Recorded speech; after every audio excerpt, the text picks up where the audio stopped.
नमस्कार, मी अनिल जाधव. ॲग्रोनमध्ये आपल्या सगळ्यांचं पुन्हा एकदा स्वागत. सध्या आता तुरीचं काढणी पुढच्या काही आठवड्यांमध्ये सुरू होईल. राज्यातील किंवा देशातील अनेक भागांमध्ये नवी तूर देखील बाजारात यायला सुरुवात होईल. तसंच हरभऱ्याची लागवडसुद्धा सुरू होणार आहे. या दोन्ही कडधान्याचे, दोन्ही शेतीमालाचे जर आपण बाजारभाव पाहिले तर तसे बाजारभाव तेजीतच आहेत. काहीशी नरमाई आली, परंतु नव्या हंगामात नेमकं काय होणार? हरभऱ्याची लागवड वाढणार आहे का? नव्या हंगामात हरभऱ्याचे दर कसे राहू शकतात? तसंच नव्या हंगामातील तूर बाजारात झाल्यानंतर तूरचे दर टिकतील का? तूर आयातीची स्थिती काय? हरभऱ्याच्या आयातीची स्थिती काय? या सगळ्या प्रश्नांची उत्तर आज आपण जाणून घेणार आहोत. आणि आज आपल्यासोबत आहेत India pulses and grains association के अध्यक्ष बिमल कोठारे सर. सर, आपका स्वागत है एग्रोन में. Thank you. सर, पहला सवाल यही है कि अभी तुअर का जो हार्वेस्ट है वो कुछ हफ्तों में चालू हो जाएगा. नए माल का भी आवक हो शुरू हो जाएगा. तो अभी तुअर में हम लोगों ने जो तेज़ी देखी है, तो क्या वो नए सीज़न में भी फार्मर को देखने मिल सकेगी? देखिए, लास्ट 2 साल से हमारे जो तुअर का उत्पादन था वो बहुत कम रहा और जो हमारी डिमांड थी उसके सामने में कम से कम 10 से 15 लाख टन हर साल कमी थी. तो हम लोग इंपोर्ट कर रहे थे और तुअर के लास्ट 2 साल में भाव काफ़ी बढ़े थे जी. तो अब हमारे सामने जो क्रॉप का जो अनुमान है, सरकार के आंकड़ों के हिसाब से लगभग 46 लाख हेक्टेयर पे तुअर का उत्पादन हुआ है जी. अभी जो बारिश हुई है हमें उससे देखना है कि उससे कोई नुकसान हुआ है, क्या नुकसान हुआ है, अभी तो कितना नुकसान हुआ है. तो अगर ज़्यादा नुकसान नहीं है तो उत्पादन बहुत अच्छा होने का अनुमान है. लेकिन अच्छे उत्पादन के अनुमान से बाज़ारों में बहुत मंदी आ गई है. लास्ट 1.5-2 महीने में तुअर के भाव लगभग 30 रुपये से 35 रुपये किलो देसी तुअर में नीचे आ चुके हैं. तो लेकिन सरकार ने आश्वासन दिया है कि किसानों को चिंता करने की ज़रूरत नहीं है. सरकार जो है मिनिमम सपोर्ट प्राइस के नीचे अगर तुअर के भाव आएंगे तो सरकार उसको पूरा खरीद करेगी और 100% उत्पादन को खरीद करेगी जी. तो पहले तो मैं अगर तुअर का उत्पादन ज़्यादा और भाव ज़्यादा कम हुए तो मुझे नहीं लगता कि किसानों को कोई चिंता करने की ज़रूरत है. और दूसरा, भाव कम होगी तो डिमांड बढ़ेगी क्योंकि जब हमारे यहाँ भाव बहुत बढ़ गए थे तो डिमांड जो थी उस पर थोड़ा असर भी पड़ता है क्योंकि हमारे यहाँ जो महंगी दाल जो होती है फिर उसका कंजम्पशन धीरे धीरे कम हो जाता है. तो इस साल आपने देखा होगा कि पिछले कुछ महीनों पहले तुअर के भाव जो थे, तुअर दाल के जो भाव थे वो लगभग 150 से पौने 200 रुपये तक चले गए थे, जो अब घट के कम से कम 125 से 130 140 रुपये हैं. और तुअर जो रॉ तुअर है जो देसी तुअर 128 30 135 रुपये तक बिक गई थी, वो अब इसका 105-10 रुपये का भाव है और आगे का अनुमान है कि वो भाव घट के 85-90 रुपये हो जाएंगे. तो अगर 85-95 रुपीज़ भी भाव रहते हैं तो मैं समझता हूँ कि वो MSP के ऊपर है और एक अच्छे प्राइस है. 85-90 रुपीज़ किसान को मिलते हैं तो बहुत अच्छा प्राइस है. तुअर का अभी तक क्रॉप का अनुमान अच्छा है. ये जो ऑफ लेट जो बारिश हुई है इससे क्या नुकसान होता है नहीं होता अभी असेसमेंट करना और अभी कहना बहुत जल्दबाजी होगी. थोड़े समय पे हमें मालूम पड़ेगा कि इस पर कितना नुकसान हुआ है. अब बारिश लगभग रुक सी गई है लेकिन अभी भी कर्नाटक एरिया में बारिश हो रही है. कर्नाटक में तुअर का बहुत अच्छा उत्पादन होता है. इस बार ईल्ड का भी अनुमान था कि बहुत अच्छा होगा, लेकिन अभी जो बारिश हुई है उससे ईल्ड पे भी फर्क पड़ेगा या डैमेज होगा ये थोड़ा देखना, और होगा भी तो कितना होगा. क्योंकि अगर एक पॉकेट में बारिश हो रही है और सब जगह नहीं, इसका मतलब नहीं कि पूरे स्टेट में वो डैमेज हो गया. तो ये सारा असेसमेंट करने में थोड़ा सा समय वक्त लगेगा, लेकिन हमें मालूम पड़ जाएगा कि कैसा है. ओवरऑल अगर ज़्यादा डैमेज नहीं हुआ अगर इससे, तो मेरा ऐसा अनुमान है कि हमारा उत्पादन बहुत अच्छा होगा इस साल. जी सर. अभी सर तुअर इंपोर्ट का ये कंडीशन क्या है? तुअर देखिए, तुअर की जो है बहुत ज़्यादा उत्पादन दुनिया में नहीं होता है. म्यांमार में लगभग 2 से 2.5 लाख टन लगभग 2.5 लाख टन का उत्पादन हुआ इस साल. अफ्रीका में सारे ईस्ट अफ्रीकन कंट्रीज़ को मिला के 6 से 7 लाख टन का उत्पादन होता है. तो अभी जो भाव गिरे हैं वो अफ्रीका का जो से इंपोर्ट हुआ उसकी वजह से भाव गिरे हैं. तो अफ्रीका में अगस्त से तुअर शुरू हो जाती है, तो अभी अफ्रीका से अच्छी मात्रा में तुअर आ रही है. इसलिए जो बाज़ार हैं, जो अफ्रीकन तुअर के भाव जो 115 रुपये बिक रहे थे आज से 3 महीना पहले, वो आज 75 रुपीज़ हो गए हैं. उसमें 40 रुपये किलो की मंदी आ गई है. तो अफ्रीका से तुअर लगातार आ रही है और मैं समझता हूँ ये जो अफ्रीकन जो तुअर है धीरे धीरे ये दिसंबर तक जब हमारा हार्वेस्ट होगा तब तक वो समाप्त हो जाएगी. तो जब अफ्रीकन जो इंपोर्ट होगा उसमें हमारा जो प्रोडक्शन होगा, हमारे यहाँ जो हार्वेस्ट होगा, उससे कोई इसका इफेक्ट नहीं होगा. कि अगर जो अगर इंपोर्ट हुआ तो हमारे जो प्रोडक्शन है या हमारा जो उत्पादन है उस पर उसके भाव में फ़र्क पड़ेगा, मुझे नहीं लगता है, क्योंकि अफ्रीकन तूर लगभग तब तक ख़त्म हो जाएगी, क्योंकि अभी तक हमारे यहाँ हार्वेस्ट होने में लगभग आप समझिए 1.5 से 2 महीने बाकी हैं जी। क्योंकि थोड़ा इस बार हार्वेस्ट थोड़ा लेट होगा, क्योंकि बारिश लेट तक चली है। तो मुझे लग रहा है कि नवंबर में हार्वेस्ट नहीं होगा, ये 15 दिसंबर के बाद ही हार्वेस्ट होगा। तो और महाराष्ट्र में ऐसा अनुमान है कि जनवरी फर्स्ट वीक के पहले हार्वेस्ट नहीं होगा जी। तो मैं समझता हूँ अभी हमारे पास समय है, तब तक जो भी इम्पोर्ट होगा वो सारा का सारा वो खप जाएगा। और मुझे लगता नहीं है कि इम्पोर्ट से हमारे जो डोमेस्टिक प्राइसेज हैं उससे कोई इफेक्ट आएगा या किसानों को उससे कोई तकलीफ होने वाली है। जी सर, अगर हम लोग चना का देखें तो चना का रेट भी अभी फिलहाल तो अच्छा है, तो क्या रेट अच्छा होने से सोइंग बढ़ सकती है? देखिए, चने का प्राइसेज इस साल बहुत अच्छे रहे हैं जी। जब से क्रॉप आई है तब से भाव बहुत अच्छे हैं। लेकिन अभी सरकार ने चूंकि चने का उत्पादन पे थोड़ा असर हुआ है और 2 सालों से हमारा ओवरऑल जो प्रोडक्शन था दालों का उसमें कमी आई है। जो हमारे यहाँ उत्पादन 275-277 लाख टन पहुँच गया था 2 साल पहले, वो इस पिछले साल उसका उत्पादन 250 लाख टन पे हुआ है। तो हमारे जो 20-25 लाख टन की कमी है उससे हमारे ओवरऑल जो और हमारी डिमांड हर साल लगभग 10 लाख से 15 लाख टन बढ़ती है। तो हमारे जो ओवरऑल जो कमी आई है उससे हमारा इम्पोर्ट बढ़ा है। तो पिछले फाइनेंशियल ईयर में हम लोगों ने 47 लाख टन का इम्पोर्ट किया है जी। और इस साल भी मैं समझता हूँ हम लोग 40 से 50 लाख टन का इम्पोर्ट करेंगे सारी दालों को मिला के। तो चने का जो सवाल है, चने का अब क्या है, सरकार ने जो ड्यूटी लगा रखी थी, इम्पोर्ट ड्यूटी, ताकि उसको रोकने के लिए कि इम्पोर्टेड चना यहाँ पे नहीं है, क्योंकि हमारे यहाँ चने का उत्पादन बढ़ रहा है और किसानों को अच्छे दाम मिलने चाहिए। तो सरकार ने उस ड्यूटी को 0 कर दिया है और वो 31 मार्च तक किया है। तो उसको देखते हुए कि इस बार ऑस्ट्रेलिया में बहुत अच्छा उत्पादन हुआ है। ऐसा अनुमान है कि वहाँ 20 लाख टन, उनकी क्रॉप बहुत अच्छी है और ऐसा अनुमान है कि वहाँ जो क्रॉप है वो 20 लाख टन से ज़्यादा होगी और उनके अब शिपमेंट्स भी शुरू हो गए हैं अभी। तो वो चना अभी हमारे यहाँ आना शुरू हो जाएगा और नवंबर में हम देखेंगे वो अराइवल्स हो जाएंगे। नवंबर, दिसंबर, जनवरी में भरपूर चना ऑस्ट्रेलिया से आएगा। जो भाव उसके ऊपर में $900 थे वो घटकर अभी आप समझिए $675-680 हो गए हैं। तो $200 की मंदी आ गई है। लोकल डोमेस्टिक मार्केट भी जो अपना है, लोकल मार्केट भी जो है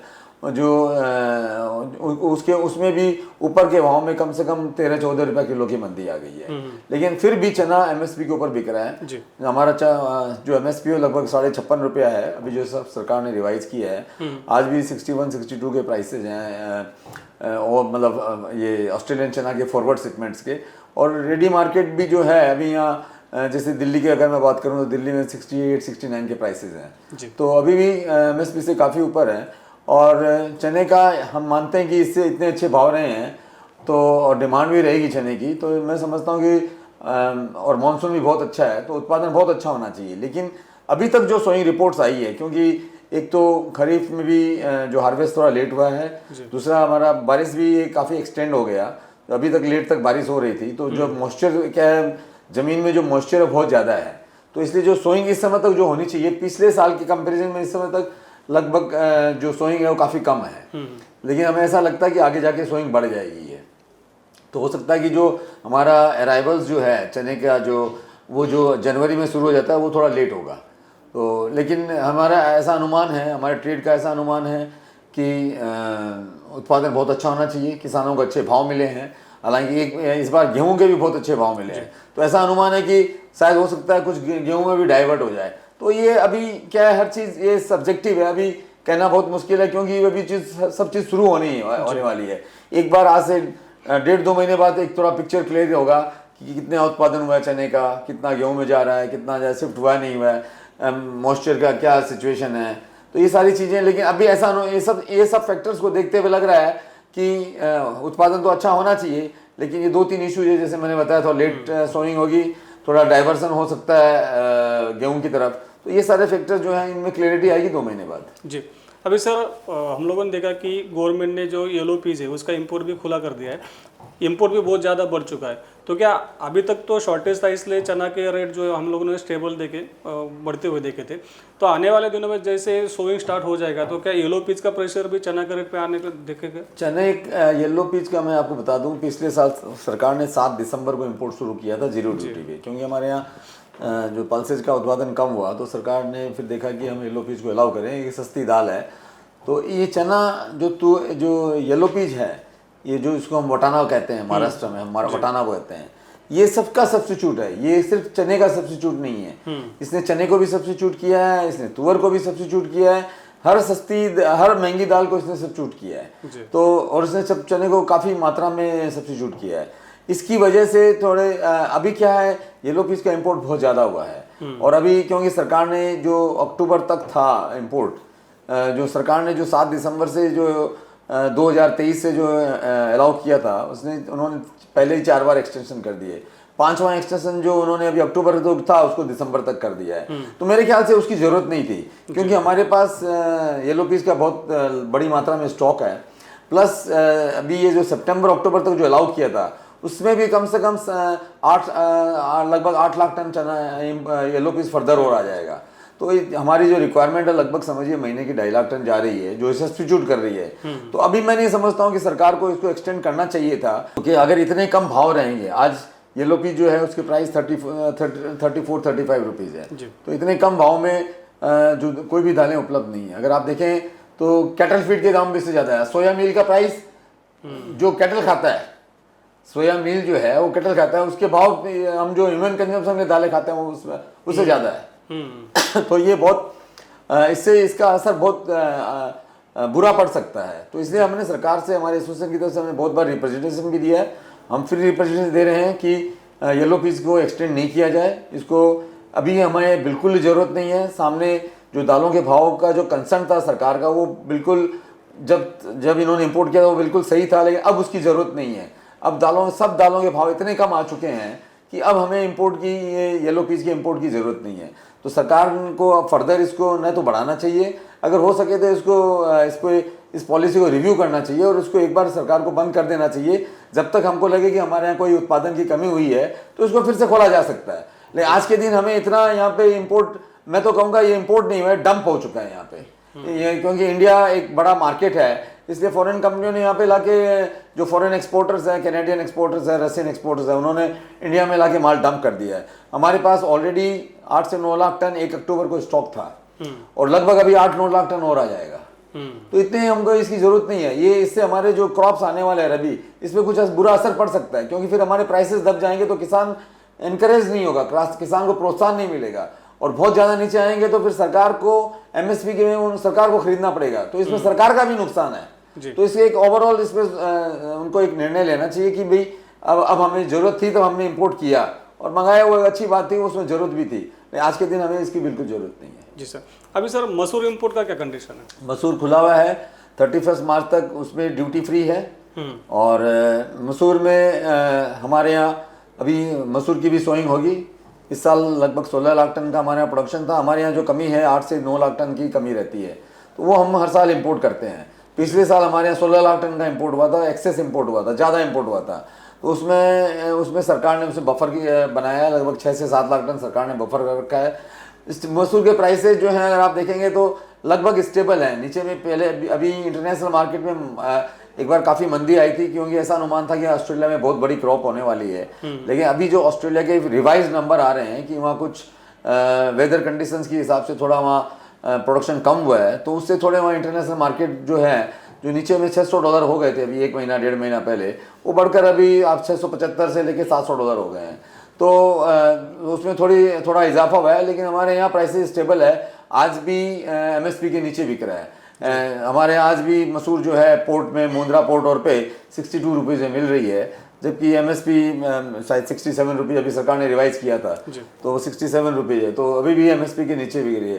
तो मसूर की वैसे कोई चिंता की बात नहीं है, क्योंकि मसूर का एक लिमिटेड कंजम्पशन है और उतनी मसूर, उससे लगभग हमारे यहाँ भी अच्छा प्रोडक्शन होता है। इस साल भी मानसून और अच्छा रहा, कोई वेदर कंडीशंस नहीं है, तो मैं समझता हूँ उसका भी प्रोडक्शन अच्छा होना चाहिए। जी, अभी सर हम लोगों ने देखा पिछले कुछ सालों से हमारा पल्सेस का इंपोर्ट बढ़ते जा रहा है। हमें आत्मनिर्भर होने के लिए किसानों के लेवल पे, इंडस्ट्री के लेवल पे और गवर्नमेंट के लेवल पे क्या करना चाहिए? देखिए, ऐसा है कि सरकार का ये एक ऑब्जेक्टिव है, एक उद्देश्य है कि हमको आत्मनिर्भर होना है जी। लेकिन आत्मनिर्भर होना और कहना और करना, उसमें बहुत फ़र्क है। उसमें बहुत सारे कदम उठाने ज़रूरी है। जो अभी जिस तरह की पॉलिसी है सरकार की, जिसको मैं कहता हूँ कि नी जर्क, मतलब शॉर्ट साइटेड पॉलिसी है।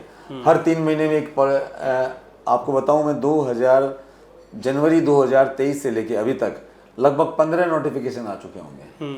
तो अगर आप हर 1 महीना 2 महीना में एक नोटिफिकेशन इशू करेंगे और आप एक बिना विजन के एक आप खाली अभी जो जिसे हम कहते हैं ना फायर फाइटिंग, आप खाली फायर फाइटिंग करेंगे कि अभी आग लग गई है उसको बुझाना है, उसके लिए कुछ भी चाहिए वो करो, तो आप वो करेंगे, उससे आप आत्मनिर्भर नहीं हो सकते। क्योंकि सरकार के आंकड़ों के अनुसार हमारे जो कंजम्पशन है लगभग 310 से 320 लाख टन है। हमारा प्रोडक्शन 25-26 लाख टन जो भी है, प्लस 50 लाख टन हम इंपोर्ट करते हैं और 250-260 लाख टन हम उत्पादन करते हैं। हमारा एक कंजम्पशन है 310-320 लाख टन।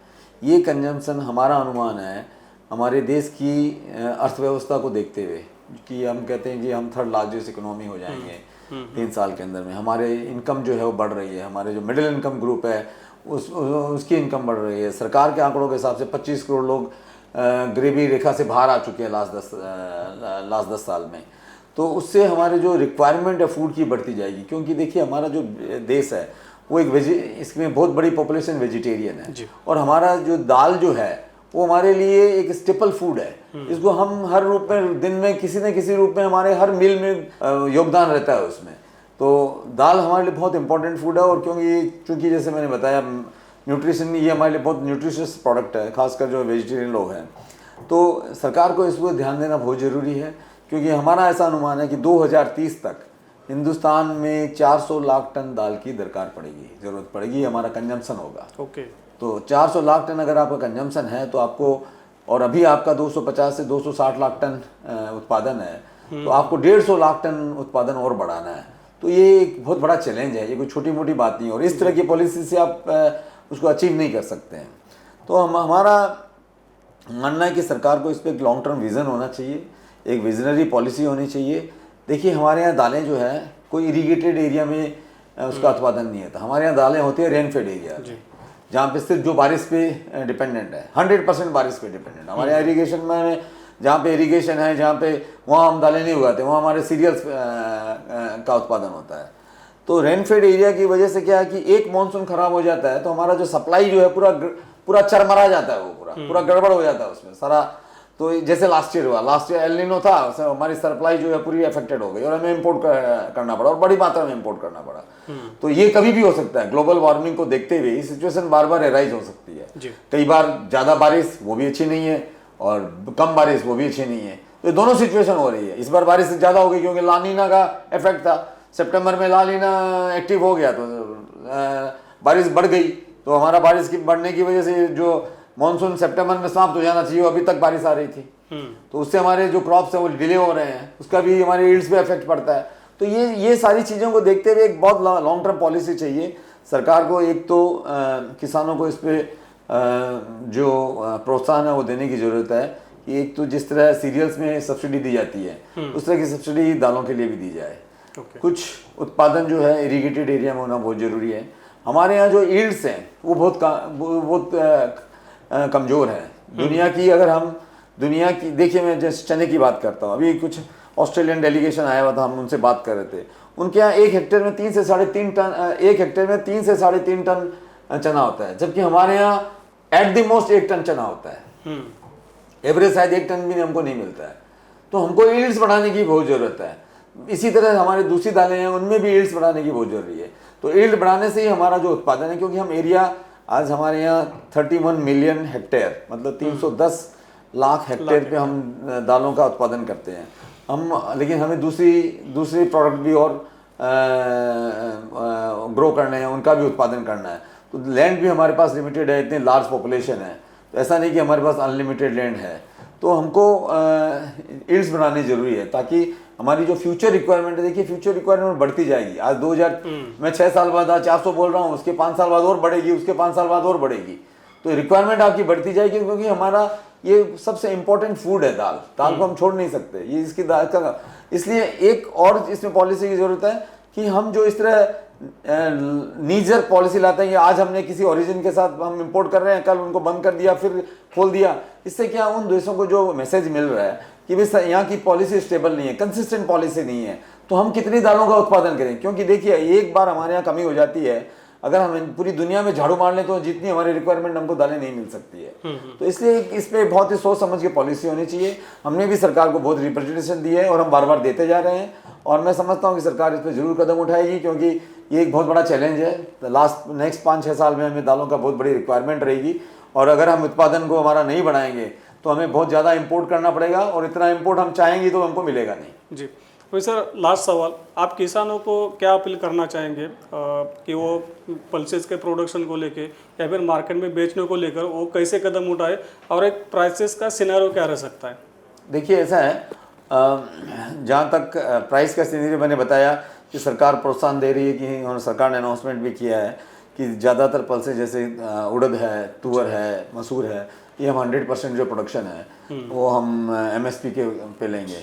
और चने का भी मैंने देखा है, लास्ट ईयर सरकार ने 25 लाख टन खरीदा था 2023 में जी। इस बार भी मुझे लगता है, क्योंकि इस साल उनको चना मिला नहीं, तो मैं समझता हूँ सरकार बड़ा प्रोक्योरमेंट करेगी, तो सरकार एक बफर स्टॉक क्रिएट करेगी, तो उससे किसानों को एक लाभ मिलेगा। तो किसानों को एक मैसेज है कि भाई आपको उत्पादन करिए दालों का, आपको सरकार का पूरा सपोर्ट है, और चूंकि हमारी डिमांड बढ़ती जा रही है तो आपको इसमें नुकसान की कोई जगह नहीं है, क्योंकि आपको भाव हमेशा अच्छे मिलने वाले हैं, क्योंकि हमारी डिमांड बढ़ रही है, सरकार भी आपको सपोर्ट कर रही है।